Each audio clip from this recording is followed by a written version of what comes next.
આજે આપણે બનાવીશું કાઠિયાવાડી ગુવાર બટેટાનું શાક। જીરું લઈ લેશું, ત્યારબાદ હિંગ, બટેટાને આપણે તેલમાં નાખી દેશું।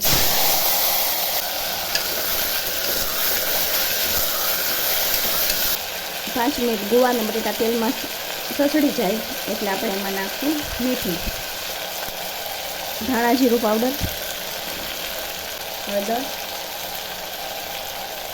ને મિક્સ કરી લઈશું। હવે લસણવાળી ચટણી નાખશું,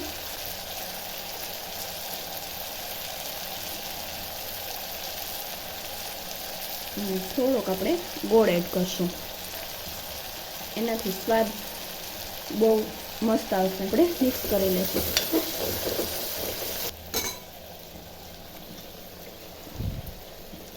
હવે આપણે આમાં અડધો ગ્લાસ પાણી એડ કરશું।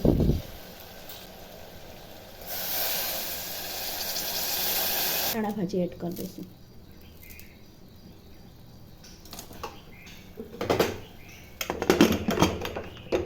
હવે આપણે 4 વિસલ થવા દેશું। બટેટાનું કાઠિયાવાડી શાક બનીને તૈયાર છે।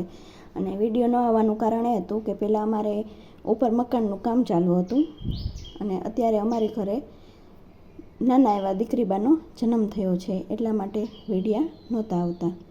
તો તમને મારા વિડીયા પસંદ હોય તો લાઈક અને સબસ્ક્રાઈબ કરજો। જય માતાજી।